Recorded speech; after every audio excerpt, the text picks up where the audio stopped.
Hello, all, and welcome back to Rest Stop.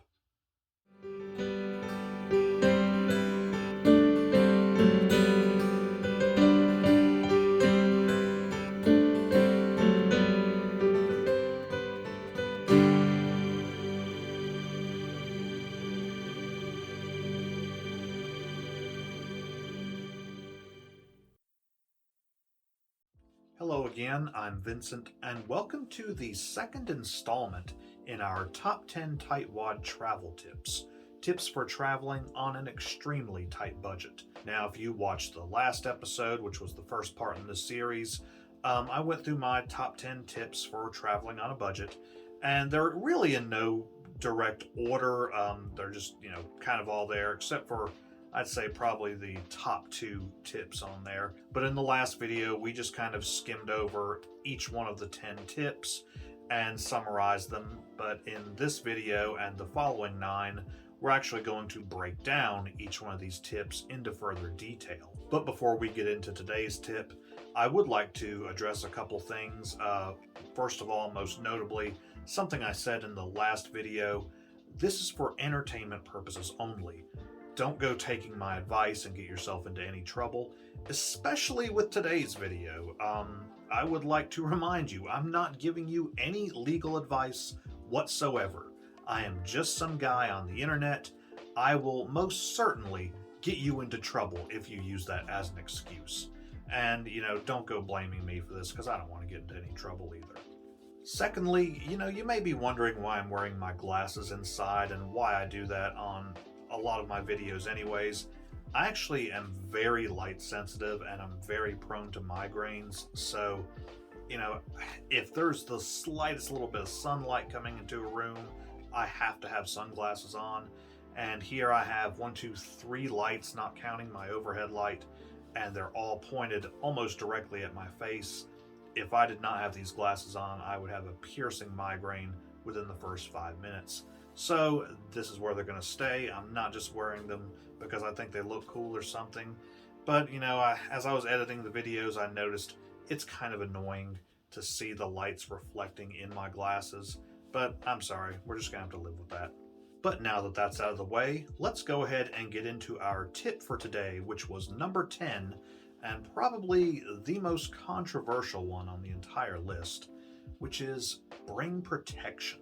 As I stated in the last video, this really doesn't have anything to do with traveling on a budget, but this is something that I highly recommend, especially when traveling on a budget, because of some of the later tips I mentioned.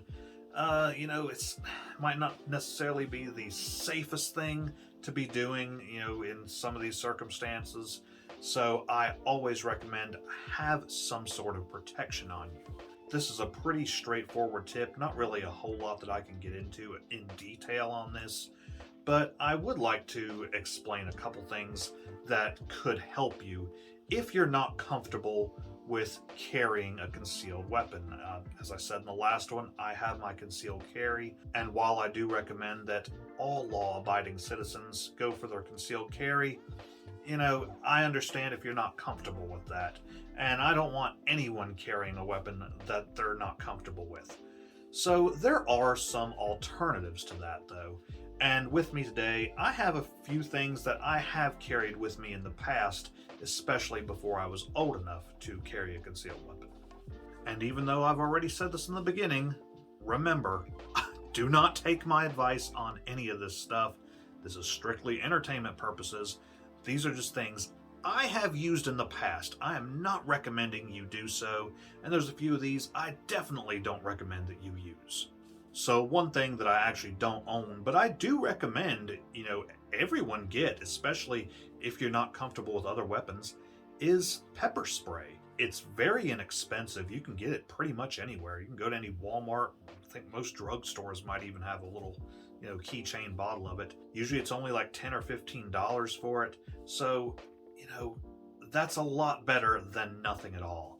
Now, I know there's some controversy with it, especially using it in situations someone might have an allergic reaction to it, but this is to protect your life. So as long as it's not going to cause any type of harm to you if you use it, then by all means, get you a little keychain of it. And I do recommend getting the highest grade that you can, because if somebody is drugged out and they're trying to attack you, chances are that some, really cheap pepper spray might not really have any effect on them whatsoever. Now, I'm not saying to go out and get you a can of bear spray, because I think there is some, legal issues there if you happen to use that on a person. But, just get the highest grade of self-defense pepper spray that you can find. Now, next up is something that I have carried in the past, but I really don't recommend it. So these little stun guns, they're also fairly inexpensive. I think this one only costs like $20, but they're not really as effective as they should be. And, huge downside to these things is you have to get right up on the person to be able to use it in a, defense situation. Now, they do make models, and I thought this was one, but apparently I've lost the keychain to it, where there's a little kill pin in it. And if that comes out, if you're trying to use it in a self-defense situation and the attacker knocks it out of your hand, as long as you had that strap around your wrist, it pulls that kill pin, they can't use it against you. So, it makes it completely useless at that point. But again, like I said, you've got to get right up on the person. Now, it can be fairly effective, I guess, but I don't know. I really don't recommend them. If it's all you've got, then absolutely use it if you need. But also, if you are going to use one of these, I definitely recommend one like this, and not something like this. This is really just kind of a novelty product, but I bought this because I thought it looked cool, and it was kind of easy for me to hide when I was in college. No one would really think much about a pack of cigarettes. But as you can see, since then, the flashlight does still work, but the stun feature has quit working. This was only like $10, so go figure. This one was probably like $20, so it does still work, probably. It's probably just not really charged that much right now. But for some reason, this one is very sticky and covered in cat hair, so I think I'm going to wash my hands before I finish this. Alright, so next is something that I have actually used quite a bit in the past. And again, this is another kind of controversial one, but again, I'm not recommending you use this, especially in an offensive situation. I don't recommend you use any of this in an offensive situation. I'm not trying to condone or promote any violence with this. This is just, if it comes down to it, if you have to defend yourself, use what you've got on you. And of course, it's something that I mentioned in the last video, and that is just a trusty pocket knife. Now, when it comes to a pocket knife, there are some legal limits as to what is considered a pocket knife. Now, this here is a legal pocket knife. The blade's under 3 inches, and I do recommend, especially if you're using this as some type of last resort defense, make sure it is a locking blade, because you definitely don't want this thing closing up on you if you have to use it in a defensive situation. Now, this is one that I actually used for years, a little Elk Ridge knife, a brand I highly recommend, but I've had this thing, I think, since I was like 12 years old, actually, maybe 13, 14 at the oldest. And in the time since, it has actually broken the lock mechanism on it. Still a very nice knife. I just kind of use it as a little everyday cutting knife, keep it in my pocket sometimes. I'd really like to get it fixed, but I don't think they make this model anymore, and I'm afraid if I send it off, they're going to send me back something else. And I've had this for so long, I just like to keep it. Now again, I say use anything that you have, so if all you have is just a simple little pocket knife like this, one that doesn't lock, if you have to use it, then you have to use it. Just be very careful, because you don't want to injure yourself in any type of situation like that.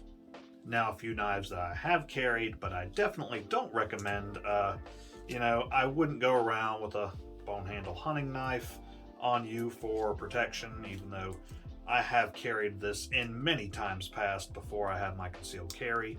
I would not recommend using a gut hook knife as your self-defense weapon, even though this is a very sturdy blade and good locking mechanism on there.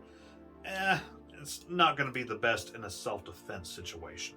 And while this was the knife that actually got me through some of my earliest of trips, I definitely don't recommend something like this. Yeah, just like the cigarette-shaped stun gun, I didn't even mention, I actually got pulled over one night, just a traffic check, and they saw that stun gun shaped like a pack of cigarettes. Now, I don't know if this was actually true or that officer was just trying to give me a hard time that night, but he did say because it disguised the nature of what the object was, that it was technically a concealed weapon.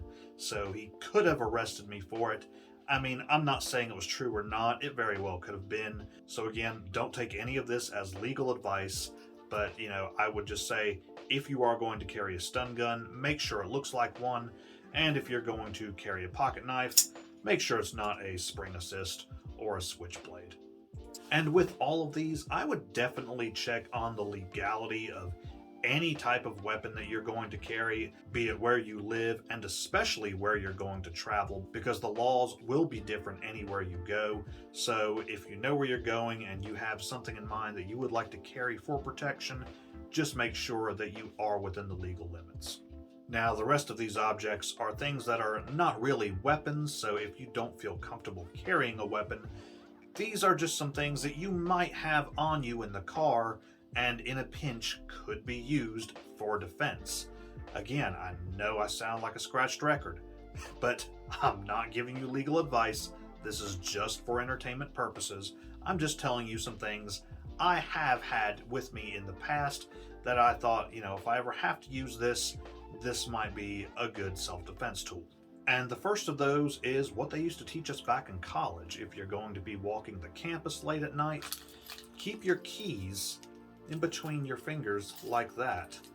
So if you have to get into an altercation with somebody, if someone tries to attack you, one good punch right to the face, sharp keys right there, that should hopefully deter them for a few seconds, maybe long enough for you to get away. Next up, something in the same vein, I usually have some assortment of tools on me in the car, maybe a ratchet set. Of course, my lug nut wrench is usually in the trunk with my spare tire, but, you could always have that in the car with you just in case you had a flat. But again, in a pinch, these things could always be used. But definitely something else, of course, is just a screwdriver. This would be something easy to just, have in your console, whatever, something to forget about. And, if a situation arose, it could be used in defense. And these last things are really just heavy objects that you may very likely have in a car with you. One of them, of course, is a very heavy flashlight. Now, I know this does raise some questions, and I'm not going to say that if you had to use this in a fight for self-defense that you wouldn't get in trouble. But again, this is my own advice. What I think in my head is I would rather get in a little bit of trouble and still have my life than the alternative. Another heavy object you might have in the car is a glass bottle of soda. As I mentioned in the last video and we'll get to in a later video, one of these tips is to have a lot of snacks. And one of my go-tos are glass bottle sodas, especially Boylan's. Obviously this isn't sponsored. I just love Boylan sodas. And of course, if you absolutely had to use it, this is a pretty heavy object that I would not want to get hit in the head with. And while these are not as heavy as they used to be, another one that you may have on you is a good Stanley thermos.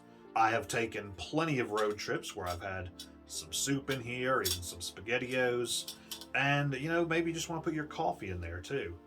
But it's still a pretty solid piece of metal there. Again, some of the older ones were a good bit heavier. The newer ones are a lot lighter aluminum.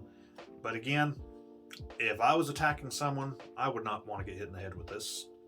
Now, one object that I really do not recommend you carry, unless you are a trucker, is, one of these tire thumpers. Now, I inherited this from my grandpa. He was a trucker and, he kept it in his truck for a while.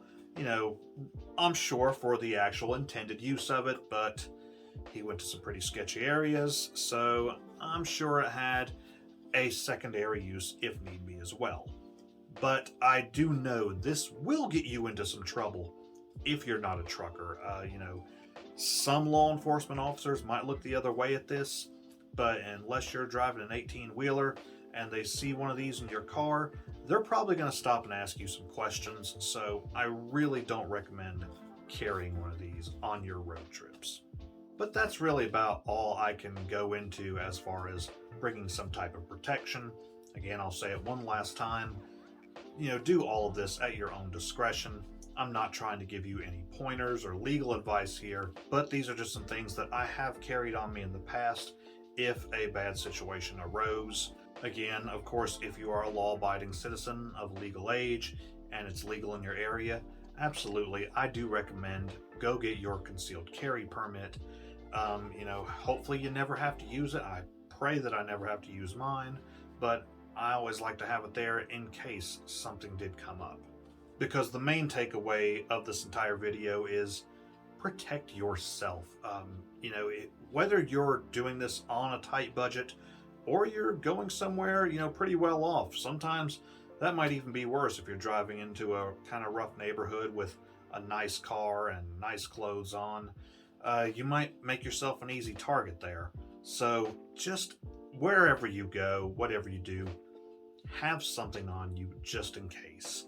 This is a very rough world we're living in. I know that's cliche at this point, and really we're probably in a better state than we were 50 years ago.